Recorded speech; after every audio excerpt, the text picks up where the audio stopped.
ya. Iya. Dan itu masih dipertahankan sampai dengan saat Masih ini. dipertahankan sampai sekarang. Oke, luar biasa sekali. Nah, Dicampur dengan kelapa, direbus saja. Oke. Kain adat yang beragam, kenapa harus malu? Sejak dini bila perlu. Masuk ke proses menanam itu ada seperti tadi kita memasak po'o. Oke. Po'o itu Selamat pagi, senang sekali saya Fahmi Andrian bisa hadir kembali bersama Anda tentunya di dialog spesial khusus dari Kementerian Kebudayaan Republik Indonesia yang kali ini di edisi spesialnya ada pendiri budaya pangan lokal Nusantara yang akan kita bahas di pagi hari ini dengan tema yaitu rasa timur di meja kita. Nah, seperti apa kira-kira rasa timur di meja kita? Kita tahu bahwasannya Indonesia itu memiliki lebih dari 1.300 suku bangsa yang berdasarkan sensus penduduk tahun 2010 ya, dan Indonesia juga memiliki banyak sekali keragaman budaya yang tercermin dalam berbagai adat istiadat, ada tradisinya, ada upacara adatnya, bahkan itu pakaian tradisional yang tersebar lebih dari di 17.000 pulau. Jadi Indonesia adalah luar biasa sekali tentunya, banyak negara yang mengakuinya tentunya, tapi kita tetap bisa menjaga kebersamaan itu dengan Bhinneka Tunggal Ika. Dan yang menariknya lagi adalah pangan lokal yang akan kita bahas di hari ini. Indonesia memiliki beragam keragaman hayati yang luar biasa ya dari pangan lokalnya yang sangat tinggi, bahkan juga disebut-sebut sebagai yang tertinggi kedua di dunia setelah Brazil. Jadi luar biasa sekali ya. Nah, di pagi hari ini sudah ada narasumber kita yang akan mencoba menjelaskan seperti apa sih keistimewaan dari pangan lokal itu sendiri. Di sebelah saya sudah ada Ibu Candida MTHT Longga, satu komunitas kampung adat Wonggo Ngada NTT. Bu Ida, selamat pagi Bu. selamat pagi Pak Fahmi. Iya, dan juga sudah ada Ibu Beldis Celestina Nua Saga Kampung Saga NDETT. Ibu Beldis, selamat pagi. Selamat pagi Mas. Tapi saya manggilnya ini ya, kakak tadi ya, Kak Beldis dan Kak Ida gitu ya. Saya jadi muda lagi Kak Fahmi tadi ya. Baik, nah mungkin saya ke Kak Ida dulu. Kak Ida, seperti apa sih mungkin saat ini tuh ngapain aja sih kesibukannya? Mungkin bisa diceritakan. Baik, terima kasih Pak Fahmi. Saya Ida dari NTT, khususnya Kabupaten Ngada. Saya sebagai salah satu kepala desa perempuan di Kabupaten Ngada yang juga desa saya itu adalah salah satu desa kampung adat, desa tradisional, di mana desa itu khusus mempromosikan pangan lokal dan hasil kebudayaan lain seperti bambu dan tenun. Konsen di 3 isu itu. Oke, bambu dan tenun ya. Ya. Oke, ini Bu Ida dari Ngada NTT. Iya. Sekarang Nusa Tenggara Timur selanjutnya ND ya. Ini ND sama NTT beda kan ya? Beda. Berapa lama jaraknya? Kalau dari Ende ke Ngada itu sejauh 4 jam perjalanan. 4 jam perjalanan. Perjalanan darat. Oke. Nah, Ya. kalau Kak Beldi sendiri gimana Kak? Kesibukannya apa aja? Saya selamat pagi pemirsa RRI.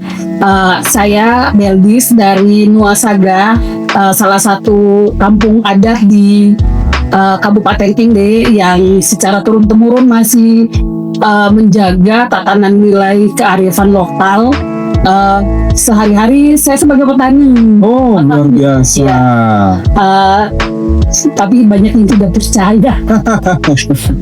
Saya sebagai petani, terus saya juga pelaku ritual adat. Jadi kalau ada bulan-bulan tertentu saya harus tidak bisa keluar dari kampung untuk melakukan ritual adat. Oke, ritual-ritual adat ya. Iya. Dan itu masih dipertahankan sampai dengan saat Masih ini. dipertahankan sampai sekarang. Oke, luar biasa sekali. Nah, karena tema kita adalah pangan lokal dan ini juga acaranya ada di Museum Nasional. Nah, sampai dengan hari Minggu ya, pemirsa juga bisa datang nanti mungkin melihat seperti apa ada berbagai macam makanan dari provinsi yang ada di Indonesia. Saya kembali melihat ya, Indonesia Indonesia itu kan kayak kan pangan lokalnya ya, Bu Ida. Terus makanannya luar biasa, banyak yang suka juga. Kalau dari tempat Bu Ida sendiri, apa sih mungkin yang paling dicari mungkin kalau dari wisatawan lokal gini, datang gitu berkunjung? Baik Kak Fahmi, kalau di daerah saya, makanan pangan lokal yang paling dicari atau pangan lokal yang sering dikonsumsi untuk masyarakat lokal itu namanya utatapa. Apa itu? Utatapa itu racikan masakan yang berasal dari jagung, ubi-ubian, kacang-kacangan, bahkan sayur-sayuran dimasak jadi satu. Oh, oke. Itu yang paling dicari ya? Ya. Tapi itu makannya dia proporsi sendiri kan, ada juga misal proporsi banyak makan bersama gitu. Itu gimana? Kalau utatapa itu biasa dimakan dalam satu wadah yang namanya ngeme. Itu wadah yang berasal dari kestela. Oke. Kestela itu yang sudah dikeringkan, dan dipanggang sehingga kestela kering itu bisa digunakan jadi wadah untuk makan utatapa itu. Dan biasanya dimakan itu secara bersama-sama dalam satu rumah adat itu dimakan bersama dalam satu wadah yang sama. Oke, itu untuk acara-acara khusus juga tidak? Misalnya ada sunatan atau apa gitu, atau perceraian apa gitu? Kalau utatapa itu untuk acara-acara khusus sih tidak, karena pada acara khusus itu ada makanan lokal yang dikhususkan untuk di setiap ritus adat, karena ada beberapa ritus adat dan ritus itu punya makanannya masing-masing. Baik. Nah, kalau Bu Beldis Kalau di ND khusus di Saga itu kami punya woriai. Woriai apa itu? Woriai itu semacam kolak kampung. Saya biasanya menyebut kolak kampung. Itu biasanya terdiri dari kacang hitam, dimasak campur dengan umbi-umbian. Oke. Dicampur santan kalau suka, tapi kalau tidak suka juga tidak apa-apa, tidak menggunakan santan, dan mungkin gula merah untuk pemanisnya. Gula merah untuk pemanis ya. Oke. Kalau ini maaf nih di luar pertanyaan, kalau papeda itu makanan dari mana? Papua ya? Papeda itu Papua. Papua yang lebih Ya, kenal yang ke Papua ya? kenal. Oke, baik. Nah, kalau melihat ya dari segi pangan lokal sendiri ya, Kak Beldis dan juga Kak Ida, itu ada nggak sih ketika kita mengolah sebuah makanan itu harus ada ritual-ritual tertentu dulu untuk dipersembahkannya menjadi sebuah makanan gitu? Ada nggak sih? Atau biasa aja gitu tanpa ada ritual-ritual? Siapa yang jawab nih? Kak Ida atau Kak Bel? Kak Ida dulu. Kalau di daerah saya ritual mengolah pangan lokal seperti tadi, kalau saya utatapa itu bisa diolah kapan saja. Kalau untuk ritual pengolahannya itu ada satu jenis ubi yang namanya biasa disebut ubi. Itu hanya diolah pada awal mau upacara rebah. Rebah itu pesta syukur adat ya, dalam kampung biasa setahun sekali itu sebelum kegiatan itu dilaksanakan tuh biasanya diawali dengan makan ubi itu. Ubi itu apa? Ubi itu umbi-umbian seperti singkong gitu. Singkong dan sebagainya. Itu. Jadi begitu ya. Oke, baik. Terus ada campur-campurannya nggak? Dicampur dengan kelapa, direbus saja. Oke. Di sini ada contohnya nggak biar sama? Nanti kalau ubinya ada contoh di sini. Kalau Kak Beldis gimana? Kalau di ND, khususnya di Saga itu kami punya ada beberapa jenis tanaman yang bisa kami pakai untuk ritual, terutama kacang hitam. Kacang hitam lokal itu kami biasa pakai daunnya untuk ritual, dan kami ada pantangan seperti saya yang pelaku ritual. Ada beberapa saat saya harus tidak boleh makan sepanjang 6 bulan. Ada satu ritual untuk kami mulai harus berpantang, dan juga sebenarnya di Flores pada umumnya itu ubi itu satu umbi yang selalu dipakai di ritual. Jadi dan dan tidak semua orang bisa melakukan ritual itu. Jadi hanya orang-orang tertentu saja yang melakukan ritual Mbok Uwi. Dan itu dilakukan turun-menurun. Iya. Kalau dari yang setahunnya Kak Belde sendiri, itu sudah berapa lama sih Kak berjalan sampai dengan saat ini? Saya sudah generasi ke-14 untuk Kampung Saga. Wow. Ya, jadi generasi saya di atasnya itu tetap melakukan ritual itu. Dan sampai hari ini September kemarin baru selesai ritual. Jadi saya sudah boleh makan. Oh gitu. Ya. Berarti udah ratusan tahun ya? Ya, Luar biasa. Dan itu tetap dijaga sampai dengan saat ini? tetap dijaga sampai saat ini setiap ritual ini. Oke. Tapi kan ada kadang-kadang tantangan-tantangan tersendiri ya untuk menjaga itu ya. Apalagi melihat perkembangan zaman yang luar biasa. Takutnya gitu kan regenerasi itu tidak ada lagi. Bagaimana menjaga regenerasi itu? Benar Mas Fahmi, tantangan dari luar itu bukan hanya dari luar ya, tapi juga dari dalam itu sangat besar. Saya secara pribadi kalau di kampung selalu menganjurkan kaum muda, adik-adik saya, sepupu-sepupu saya untuk selalu ikut mengikuti ritual-ritual tersebut, karena kalau melakukan ritual tanpa kita ikut serta, kita tidak akan bisa. Ya, jadi mereka diikut sertakan sehingga mereka merasa terpanggil untuk melestarikannya. Baik. Nah Kak Beldis, bagaimana sih sebaiknya ya? Ada kita tuh bisa menjaga itu kan PR besar ya. Kadang-kadang saya nggak tahu ya. Ini mungkin menurut dari data-data yang ada, bahwasannya regenerasi itu ketika anak-anak Indonesia yang sudah sedikit hilang rasa kebudayaannya, entah rasa nasionalismenya, terambil dari mereka lebih ke dunia digital gitu kan.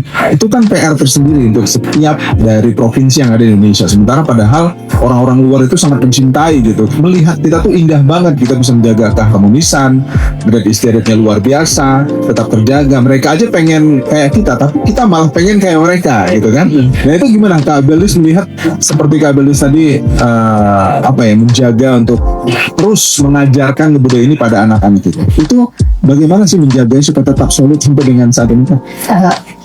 Mas Fahmi itu mungkin harus diedukasi ya anak-anaknya bahwa kebudayaan kita tuh luar biasa. Jangan malu lah. Biasanya karena malu, anak-anak merasa pakai kain itu sesuatu yang kampungan. Ya. Nah, terus makan makanan lokal kita sesuatu yang sangat kampungan, dan itu mesti diedukasi perlahan-lahan ke anak-anak muda sekarang bahwa kita punya pangan yang beragam, terus kita punya pakaian ada yang beragam. Kenapa harus malu? Sejak dini nggak perlu harus kita mulai kasih edukasi perlahan-lahan. Iya, sehingga mereka mau gitu ya. Karena ini tantangan tersendiri loh. Iya, tapi kalau sering-sering edukasinya dengan kita sendiri juga memakainya, kita tidak pernah malu ya. Kalau kita sendiri saja sudah malu, gimana kita bisa mengedukasi orang lain? Kita adalah contoh bagi mereka. Ya, kita adalah contoh bagi mereka. Baik. Nah, kalau Kak Ida gimana? Ada mungkin masukannya juga. Bagaimana sih caranya supaya kita terus bisa menjaga regenerasi budaya kita? Baik, kalau di desa saya untuk menjaga keberlangsungan pangan lokal ini, untuk kaum muda sekarang ini, itu di desa saya tuh setiap 17 menyongsong 17-an Agustus atau ada momen besar lainnya tuh sering dibuat lomba pangan lokal antar RT dan sebagainya. Itu kita melibatkan juga ibu-ibu di RT dan terbuka untuk umum. Juga kita biasakan juga di desa saya itu, kita menu untuk snacknya itu kita sudah mengarah bahwa kita harus menggunakan ubi rebus, pisang rebus dan sebagainya. Kita tidak boleh membeli jajan yang dari tepung, gandum dan sebagainya. Kita mulai membudidayakan itu kembali. Kita mulai ini kembali karena memang sulit juga sekarang anak-anak yang sekarang ini biasanya lebih cenderung kalau memilih itu lebih suka makan roti daripada pisang rebus, karena pisang rebus dan sebagainya itu mereka lihat biasa saja. Tapi bagaimana kita berusaha supaya mengemas itu pisang, diolah secara baik supaya lebih menarik, sehingga anak-anak itu tertarik untuk mengkonsumsi pisang, ubi atau kacang-kacangan itu, juga jagung. Itu di desa saya. Dan sekarang kita sudah mulai bahwa kita tidak mengkonsumsi di pertemuan, di acara keluarga, kita tidak mengkonsumsikan itu jajan dari tepung itu. Baik, berarti menjaganya, mengolahnya dengan cukup lebih bervariasi gitu ya. Jadi biar anak-anak kita juga suka gitu makanan lokal ya. Karena pangan lokal sebenarnya sehat gitu ya. Ngapain harus pangan-pangan dari luar? Baik. Nah, kalau ada pertanyaan seperti ini, Kak Ida ya, apa sih sebenarnya yang bisa membuat antara pangan kita hubungannya dengan adat itu seperti apa sih antara pangan dan adat istiadat sendiri? Apakah ada keterkaitannya? Hubungan pangan dan adat itu keterkaitan itu kuat sekali. Itu seperti ada jenis kacang-kacangan, jenis makanan itu, bahan baku itu yang dinamakan jali, jawawut dan sebagainya tuh, yang mungkin di wilayah kami itu hampir punah. Tapi kalau pada acara-acara adat tertentu itu selalu disiapkan dan pasti ada. Itu juga cara mengkonsumsinya seperti Kak Belgis tadi di Ende juga ada pantangannya itu. Di tempat saya seperti jawawut itu kaum laki-laki tidak boleh makan. Oh, kenapa? Ya, karena ada pantangan katanya kalau mengkonsumsi jawawut itu oleh laki-laki itu nanti ya secara mitosnya ada luka-luka, sakit dan sebagainya, sehingga tidak boleh. Juga kalau mengkonsumsi jawawut, kalau kita berbicara lebih jauh, memang di tempat saya itu kita masih ada, kalau di Bali ada kasta, ini kita juga masih ada perbedaan status sosial. Itu biasanya orang yang status sosialnya tinggi itu makan itu tidak boleh sama sekali untuk konsumsi jawawut. Terus adatnya juga kami di kampung adat Wogo itu seperti jali itu makanan yang harus dimakan oleh ibu-ibu, dikonsumsi ibu-ibu setelah melahirkan. Karena itu sejak dulu tuh dipercaya bahwa jali itu mengandung protein yang tinggi, mensupport ASI yang luar biasa. Karena dulu setelah makan jali itu tidak ada stunting di kampung saya. Tapi sekarang ini kalau dengar stunting itu ibu-ibu atau orang-orang tua dulu bingung lagi kenapa zaman semakin maju kok stunting makin banyak gitu ya. Banyak. Sementara kita dulu nggak minum susu, nggak makan roti, cuma makan jali ini, nggak ada stunting di desa kita. Itu yang menjadi motivasi kita untuk sekarang mulai menanam kembali itu. Baik. Ya, itu. Baik, kalau Kak Belgis gimana Kak? Jaga pangan dan makanan lokal ini ya, ada nggak sih hubungannya dengan adat istiadat? Di Saga ada. Ada. Pada umumnya di Ende, di masyarakat adatnya itu ada keterhubungan, ada keterikatan yang sangat kuat, Mas. Karena ada beberapa makanan yang seperti tadi saya omong, seperti kacang panjang, itu kami harus melakukan ritual itu sebagai simbol kesuburan, simbol keberkahan kita dari bumi untuk masyarakat di Saga. Saat ritual itu kita bisa membaca apa yang akan terjadi tahun depan. Tinggal dari daun kacang ini yang dipetik waktu ritual itu ada satu ritual namanya Cili atau Bue. Ada satu hari itu namanya Lejak Kepita, dan kami harus, saya akan masuk melakukan ritual itu. Di situ saya bisa melihat, karena saya sudah 9 tahun melakukan ritual tersebut. Jadi seperti ada dikasih bisa melihat begitu. Kalau daunnya kecil dan tidak subur gitu, artinya tahun depan kita pasti akan kekurangan. Kayak Aceh gitu ya. Iya. Tapi kalau daunnya bagus, tidak ada bolong-bolongnya, terus subur, berarti tahun depan kita akan berkecukupan atau surplus lah segala macam hasil kita. Jadi ada keterkaitannya. Ada sangat terkait. Kuat sekali. Baik. Nah, karena waktu kita singkat sekali, saya ingin nanya satu ini. Bagaimana sih sebenarnya adat itu bisa mengatur cara masyarakat menanam, memanen, atau berbagi hasil pangan? Kabel di Indonesia. Baik Mas Wahyu. Di Saga itu menjadi satu kalender musim yang saling berkaitan. Jadi tidak bisa menanam, menabur, menuai, atau itu tidak bisa dipisah-pisah. Jadi ada satu rangkaian acara yang harus dilalui dan tidak bisa sembarangan. Harus dilakukan ritual adat dulu, baru bisa menanam. Seperti sekarang ini, waktu saya berangkat ke sini, kami baru selesai melakukan ritual POTU. POTU ini ritual untuk mengusir hama dan menjaga kampung dari segala mara bahaya, dari segala arah rintangan. Setelah OTU itu harus ada hari libur adat. Jadi kita dilarang untuk bekerja, dilarang membakar api di kebun atau di luar rumah. Itu selama seminggu. Dan setelah itu sudah mulai persiapan lahan untuk mulai menanam. Biasanya kita mulai menanam di September sampai Desember. Itu untuk tanaman jagung. Nanti Januari ke Februari itu ada tanaman kacang tanah dan lainnya. Baik, itu berarti ada ritualnya di ND ya? Iya. Kalau di Ngada gimana, Kak? Di Ngada juga sama, Kak. Sama. Itu biasa sebelum kita membersihkan ladang, sebelum masuk ke proses menanam itu ada seperti tadi kita memasak po'o. Po'o itu jagung, nasi, ubi-ubian dimasak dalam bambu, bahkan ayam yang jadi yang darahnya diambil untuk membasahi karena itu juga dimasak dalam bambu, dan itu biasa dimakan bersama oleh seluruh warga suku dari dalam desa itu di luar kampung yang ada namanya kampung lama. Itu di situ biasa hanya ada batu-batu yang biasa untuk tempat sesajen nenek moyang, biasanya semua ritus dilakukan di situ.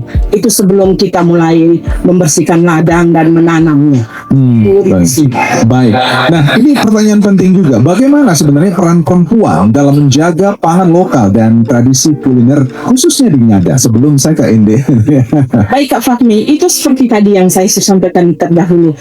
Peran perempuan tuh biasanya dia lebih fokus untuk menyiapkannya di rumah-rumah adat itu bahan makanannya.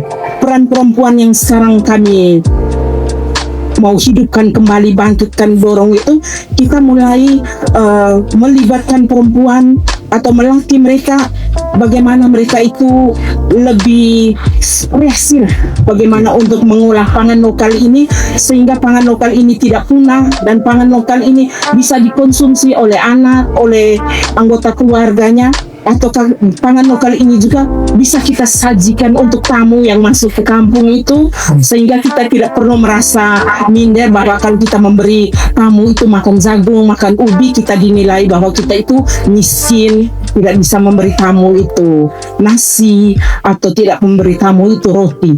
Itu yang kita sekarang kita coba mendorong peran-peran perempuan di desa, khususnya di kampung adat Logo seperti itu. Baik. Kalau di Ende gimana? Kalau di Saga, peran perempuan sangat penting. Selain menyiapkan makanan untuk ritual, mereka juga pelaku ritual. Ritual yang saya jalankan itu hanya bisa dilakukan oleh anak perempuan dalam rumah.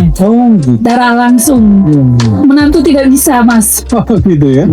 Iya, jadi ada hubungan keterikatan kita dengan, meskipun kita sudah minta keluar, kita akan dipanggil kembali kalau tidak ada orang yang bisa melakukan ritual ini. Sehingga mereka meskipun sudah menikah di luar, kita akan meminta izin di suaminya bahwa tante ini harus balik ke rumah hari itu untuk melakukan ritual. Oh gitu. Iya. Dan harus mau ya. Dan harus mau, nggak ada tawar menawar. Berarti sebelum nikah harus buat perjanjian dulu. Baik. Jadi itu masih terus dijaga sampai dengan saat ini ya. Masih terus dijaga. Kalau di Jakarta kalau nggak ada perempuan yang nyiapin makan, makannya di warung. Kalau di provinsi di NTT khususnya harus ada. Memang peran perempuan itu cukup luar biasa sih. Sangat. Saya setuju soal itu. Nah, kita ke melihat ya, zaman sekarang itu kan zaman teknologi, digitalisasi begitu berkembang luas sekali gitu ya. Apa sebenarnya yang bisa mungkin dilakukan dari Kak Belgis juga Kak Ida menjaga pangan lokal kita akan terus tumbuh, terus ada di meja makan timur ini selalu ada. Itu bagaimana sih yang harus terus kita lakukan? Yang pertama, saya biasanya menyiapkan makanan pangan lokal itu di rumah. Oke. Sebelum saya kesini saya habis panen talas sama ubi jalar. Karena ada ritual yang saya tidak boleh masuk kebun, jadi saya belum bisa panen jam 10. Nah, itu saya biasanya menyiapkan di rumah. Ada kebiasaan kami untuk berdoa setiap bergilir, dan biasanya disiapkan minuman. Ada keluarga-keluarga menyiapkan snack dari yang dibeli di toko, tapi saya menyiapkan pangan lokal di rumah, dan itu habis. Malah tanya lagi, masih adakah? Oke. Nah, mungkin dengan kita pertama kita menyiapkan dulu di rumah, melatih kita sendiri untuk bisa beradaptasi dengan makanan ini di rumah. Siapapun yang datang di rumah, kita wajib menyiapkan ini, memberikan kepada siapapun, sehingga mereka terbiasa kalau ke rumahnya Kak Belgis tuh pasti makan itu. Nah, terus yang kedua, anak-anak juga kita kaum muda dari ibu di kampung mungkin harus lebih berkreasi ya. Ada inovasi-inovasi, singkongnya tuh diapain biar dimakan sama anak-anak. Kalau singkong gelondongan pasti nggak mau kan dimakan. Ih, ngapain sih itu, kayak kampungan bener. Tapi mungkin kalau kita bikinkan kue atau sejenis makanan yang lain, itu masih mereka akan tertarik. Baik. Itu Mas. Nah kalau Kak Ida gimana? Baik, kalau saya di tempat saya sekarang itu kalau ada tadi kita bicara perlombaan pangan lokal itu biasa kita anak-anak muda itu perangkat-perangkat desa yang paham IT itu kita minta mereka untuk sebarkan berita ini lewat media supaya bisa dikenal oleh banyak orang di luar, tapi paling tidak yang di dalam desa itu tahu. Yang berikut, kami juga dari pangan lokal itu, dari hasil pengolahan kami membuat buku pangan lokal, dan di stand ini ada juga buku resep pangan lokal dari Desa Bobo itu ada di sini, dan itu sudah kami kopikan, kami gandakan, kami titipkan baru di sekolah di SD yang ada di wilayah desa saya untuk menjadi mata pelajaran mulok untuk desa. Itu salah satu cara untuk kita melestarikan pangan lokal atau menanamkan kecintaan pangan lokal ini pada anak-anak. Dan kita selalu berusaha untuk bagaimana cara mengikuti perkembangan zaman sehingga pangan lokal ini bisa di mata anak-anak itu tertarik, di mata tamu itu tertarik dan sebagainya. Kita selalu mencari cara untuk memperkenalkan itu. Baik. Rasa timur di meja kita. Saya penasaran kalau misalnya di ND maupun Ngada gitu ya. Kalau makannya tuh ada apa aja sih kalau pangan lokalnya yang tersedia gitu di meja makan itu? Baik. Di meja makan kalau dari pangan lokal, kalau sudah ada utak-utang, pasti ada sambal teri. Sambal teri ya? Ya. Jadi lapar saya. Ya, sambal terinya ada. Pasti ada daun singkong atau daun pepaya yang dibuat urap. Baik. Ya. Pasti ada sambal dari wijen hitam. Sambal wijen hitam itu yang kami bisa sebut dengan koro lenga, itu disiapkan. Kalau sudah ada itu 4 jenis itu makanan itu lengkap sudah. Lengkap sudah. Ya. Baik. Nah kalau Kak Belgis gimana Kak? Apa yang mungkin ada di meja makan di rasa timur kita? Kalau di rumah saya biasa menyiapkan, karena saya menjaga kesehatan untuk mama, biasanya saya menyiapkan singkong, terus ada talas dengan ubi jalar. Biasanya mama tuh suka bakar singkong terus digeprek. Dan itu ternyata makannya enak sekali. Itu saya selalu teringat sama opa saya yang sudah almarhum, karena dia sering melakukan hal ini. Terus kalau itu sudah disiapkan dengan sambal dagelai, nasi kolo dagelai. Itu dari cabai sama lombok, cabai sama garam, terus sama tomat kecil, tomat cherry. Dan itu juga agak susah sekarang karena itu tomat lokal. Tomat cherry itu dibikin begitu saja, campur gitu saja terus dimakan. Ya, jadi lapar juga sih jadi. Baik, karena ini waktunya habis, terakhir mungkin dari Kak Beldis singkat saja, apa harapan Kak Beldis ke depan? Kalau saya pakai bahasa daerah, Boleh. mai saya kita gula jumu, mai seobugu, mai telo, tau olamuri kita jaga bo KWI. Itu artinya Mas Wahmi, Ya. mari kita tetap menanam dan memakan makanan pangan lokal ini untuk kehidupan kita selanjutnya. Oke, luar biasa. Nah, kalau Kak Ida, apa yang ingin disampaikan, harapan? Baik, kalau Kak Bilgis bahasa daerah, saya juga bahasa daerah. Boleh. Ini Ende sama Ngati bahasa daerah beda-beda ya? Ya. Beda Mas. Waduh. Baik, Maika uwi ho'o wipunu gonange bunusi na apia damote wisako masa guanabu bimuzi mode diau taulan. Itu artinya mari kita mengkonsumsi ubi-ubian, kacang-kacangan yang sudah diwariskan nenek moyang. Mari kita lestarikan, kita teruskan kepada anak cucu kita supaya anak cucu kita atau generasi seterusnya itu bisa hidup lebih sehat dan baik. Baik, terima kasih Kak Ida, terima kasih Kak Beldis, sehat selalu, mudah-mudahan apa yang disampaikan nanti bisa bermanfaat untuk seluruh masyarakat dan terus tetap menjaga pangan lokal itu biar selalu ada tentunya di meja kita, rasa timur itu. Baik, dan akhirnya saya Fahmi Endrian juga pamit, terima kasih untuk Anda yang sudah bergabung bersama kami di YouTube spesial dari Pro 3 RRI, dan jangan lupa tetap terus hadiri acara dari luar biasa ini Kementerian Kebudayaan Republik Indonesia dari tanggal 14 sampai dengan 19, ada banyak sekali pangan lokal yang disajikan. Dan akhir kata, selamat pagi dan sampai jumpa.